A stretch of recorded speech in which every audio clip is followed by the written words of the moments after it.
Parang tourniquet. So, square knot. Square lang lang. Sige.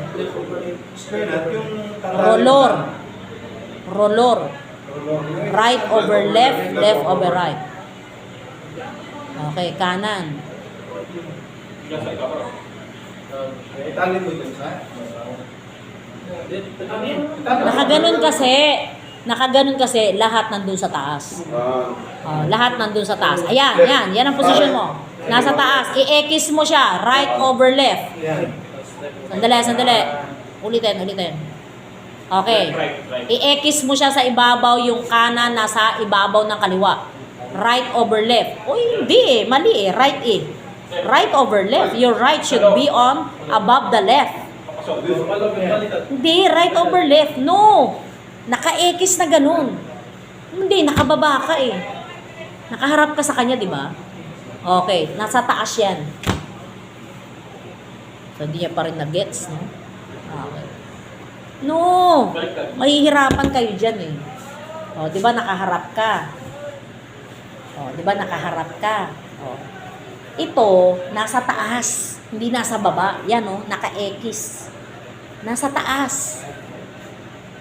Mali nga eh. Ganyan ang hawak. Ganun ang hawak. Ganyan. Nasa taas yan. Oh, nasa taas yan. Right over left. Okay. Kung sino yung nasa ibabaw, siya yung papailalim. Di ba? Oh, ipapasok mo, tapos ibabalik mo siya sa dati niyang pwesto, tapos saka mo siya hihilahin. Huwag mong ipaglipat yan. Hindi mo matatanggal yan. Okay.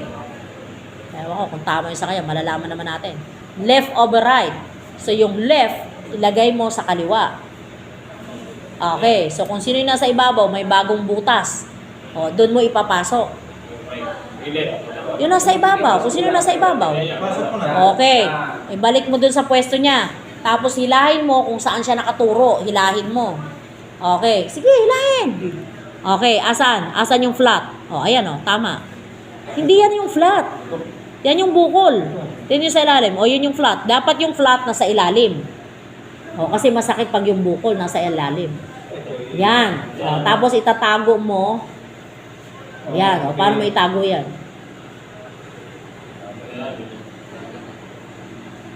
O, paano? Hoy, ginawa nyo bang bandaging?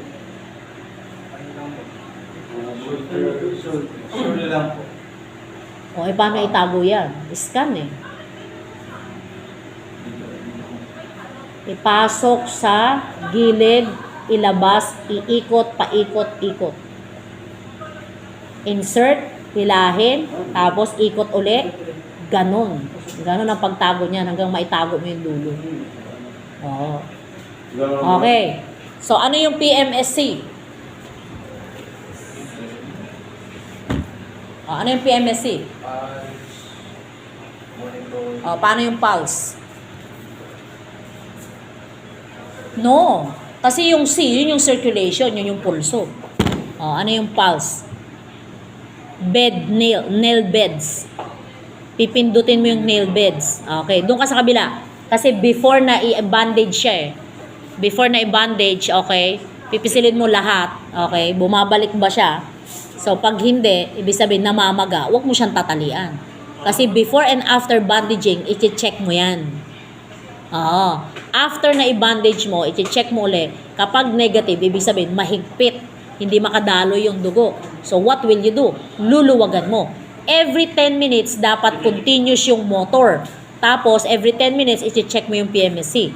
Kapag negative, tatanggalin mo. Ibig sabihin, namamaga na siya. Okay, PM. What is M? Motor. Paano yung motor? Sabihan mo siya. Igalaw mo yung mga daliri mo. Close open ang paggalaw. Range of motion eh. Nakita niyo yung mga stroke na nakaganon na lang kasi hindi siya ina-exercise. Pati siko, lahat ng joints, igaganon niya. Pag ganon mo sa kanya, bend and extend, flex. Flex and yan ay gagawin mo doon sa may stroke at yung nakahiga lang. Kasi hindi lang yung affected side, pati yung unaffected side. Every 10 minutes yun. Kasi in 3 weeks, liliit yung muscle niya. Liliit yan. Tapos maninigas yan. Tapos wala na tayong magagawa doon. Hindi pwedeng i-operation. Ganun na lang. Wala na. Ganun na siya. Yes. Ah. Yung mga na-stroke. Yes, correct. Kaya dapat yun Kasi hindi sila continuous. nag-ano ng physical therapy. Continuous yun. Hindi, kahit siya mismo. Kasi ang physical therapy, once a week lang yun. Yung muscle Sarili mismo, exercise. nagagamit. Araw-araw talaga. Range of motion exercises nga. I-google nyo, mahal ang utak ko. Okay. Sige, paano tanggalin yan? Hindi, yung nakaano mo yan. Nakatago. Sige, tanggalin mo muna yung end. Yung tago. Yung left side, yung nasa left side, ihihilahin mo papuntang kanan. Yun lang yun. Okay. Asa yung left side? Okay. Hilahin mo papuntang kanan. Opposite. Sige, hilahin mo. Dapat mag-straight siya. O, diba? Ibig sabihin, mali yung pagkakabul niya. No. Kasi nakita ko kanina, twinnies niya eh. Ayaw nga, ayaw nga. Okay, ulitin mo, sir. Right over left. Okay. Sige. Kung sino yung nakapatong, siya yung ikot ha. O yun ang mali mo. Dapat ibalik mo siya kung saan siya nakapwesto. Yun ang mali mo. Yan. Ulit. Yeah, right. Okay.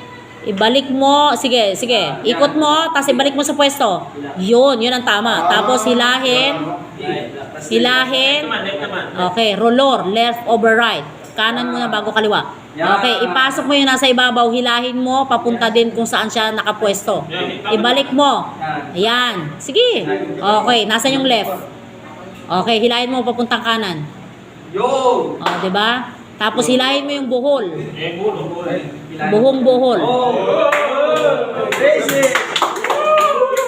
Okay, so ngayon ang kanyang burn ay nasa braso. Okay, so paano ang first aid? Pulling. Okay, cool down, 10 minutes. Okay, pagkatapos, anong sunod mong gagawin? Kasi bago mo i-bandage, i-dressing mo muna eh. O, anong gagawin natin? Anong hanggasa? Nasa exam nyo. Yon, petrolatum ghost. Tawag nyo sa barko is Petrol ako. Vaseline ghost, kaya nakalagay dyan. Nakalagay dyan sa table 8. Table 8. Kaya sabi nila, may bakit tawag ng mga seaman Vaseline ghost? Kako tingnan mo sa libro nila, Vaseline ghost nakalagay. Kasi tinatawanan yung mga seaman, yung mga nurses. Sabi niya, di ba may petrolatum ghost yun? Eh, wala kang magagawa, layman's term na eh. Sabi ko nga. Okay, so, pag walang ganyan, what will you do? Kuha ka ng gauze, yung kanina nakita nyong gasa. Tapos, dapat sterile na cotton buds, kukuha ka ng, may assistant ka niya, no? Bubuksan niya, kasi bagong petroleum jelly ilalagay mo. Papahiran mo yon. Hindi masyadong makapal. Tapos, saka mo ilalagay. Ay, paano kung may blister? Anong gagawin mo? Ano ba yung blister? Paltos. Okay, so anong gagawin mo doon? Feeling. Ointment. So, di alam, no? Kukuha ka ng hiringgilya, sterile syringe. Tutusukin mo, isa-suction mo yung laman. Ang tawag doon, aspiration of the blister. Sabi ng doktor. Kasi nga, continuous yun na maglalabas ng tubig. Kaya nga, pag na-burn, lalo pag malaki, lalagyan mo ng suwero, 2 litro ibibigay mo na sodium chloride. Fast drip. Mabilis yung ano, yung drip niya. Oo. Ganun ang gagawin mo. Kasi dehydration yan eh. Ikaw mamatay niyan. Sa doktor nga, 3 litro. Kasi hindi lang yung tubig sa ugat niya ang mawawala, pati yung tubig niya kung saan nasunog. Kahit gaano po kalaki yung list niya. Yes. Kasi 10 ml ang pinakamalaking hiringgilya sa bago. Pwede naman yun eh. Kung halimbawa, maliit yung hiringgilya mo. So, hawakan mo yun, tanggalin mo, lagay mo doon sa lalagyan, pasok mo ulit, suction ka ulit. Pero, hanapin ko muna, kung malaki yung blister, malaki rin yung kukunin. Pero, kahit may blister, cooling pa rin. Buhusin pa rin ng tubig. Kasi yun ang una eh, cooling, cover, and then call for help. Pag first degree burn, lagyan mo lang ng lagyan mo nung, hindi petroleum jelly, yung burn ointment. So, ang ginagamit natin sa barko ay silver sulfadiazine. So, pwede rin yun sa sugat. No, akala nila burn lang yun eh. So, ipapahid mo yun doon. Pagkatapos papatungan mo ng gauze, papatong ka ulit ng isang gauze bago mo siya ibabandage. At ang pang-bandage, hindi ganyan. Ang pang-bandage ay yung rolled gauze. Stretchable. Rolled gauze. Yung kulay brown. No, rolled gauze. Yung Ay, yung rolled gauze. Kulay na. May iba stretchable yun eh, pero hindi mo kasi pwedeng masyadong higpitan. Kasi PMSC. PMSC. Pwera lang kung sabihin ng doktor. Oo. Pwera lang kung sabihin ng doktor. Dapat gentle. Kasi maglalabas pa rin ng tubig yun eh. Mabibigan. Oo. So, yung elastic bandage, kasi yun, kailangan yun, makapal ang dressing. Ang dressing nakalagay sa table 8 ay 2 to 4 inches ang kapal. Oo. So, ano yung dressing na yun? Yun ay cotton wool. Layers by cotton wool. Pagkatapos, ipapalaman mo sa gasa. Sa gauze pad. Tapos, itatapan mo. Oo. Bago mo lagyan. Yan ang nakalagay dyan. Oo. Tapos, pag sa mata, may tetraking na pinapatak. Ay mo. Dito. 2 patak. Oh, hindi ganon, mali. Masakit yun. Oh, dito dapat ang patak. Tapos 10 minutes siya nakaganyan. Mulat pikit. Oh, bago mo lalagyan. Tapos every 6 hours, bibigyan mo ng paracetamol. Yung tetracaine nandun sa elementary first aid ha. 6 hours. 6 hours. Paracetamol. Pero pag siya ay nalagyan sa mata, oral mismo, lalagyan mo siya ng anesthesia sa mata. Yun yung pampatak, tetracaine. Oh, every 6 hours na ngayon eh. Tapos 2 tablet ng paracetamol nakalagay dyan. Sa MFAB. Oo. May 1,000 milligrams na ngayon sa barko. Yung 1,000 Laki. ma'am, isa lang yan mo. Oo. Meron na ngayon sa barko. Sa ibang barko. Hatiin mo para malunok niya. Hindi niya malunok yung malaki. Oo. O sige, paano? Paano i-bandage ang braso? Hindi ka naman yung una. Hindi yun. Oh, may burn dyan sa braso. I-bandage mo. Oh, paano i-bandage ang braso? Bandage. Ganito yung may talipang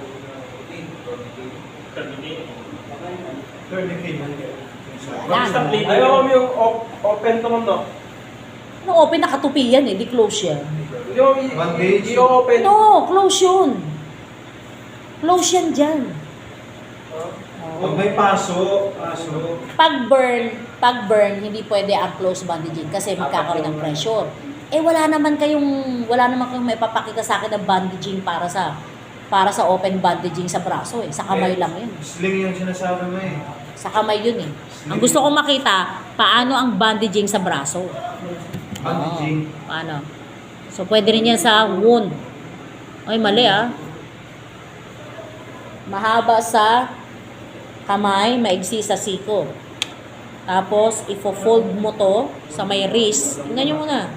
Tapos, iikot mo yan, hawakan mo sa ibabaw. Okay, slanting position, dapat umabot yan, malapit sa siko. Tapos ito, opposite sila, opposite way.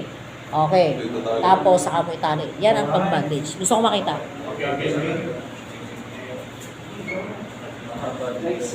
Mahaba sa kamay. Hawakan sa wrist. Okay, fold. No, fold. Fold sa ibabaw ng wrist. Parang gagawa ka ng triangle. Parang mukha ng bato kami. Sira yung ating camera. Yan. Okay, so ikot, slanting position para umabot doon malapit sa elbow.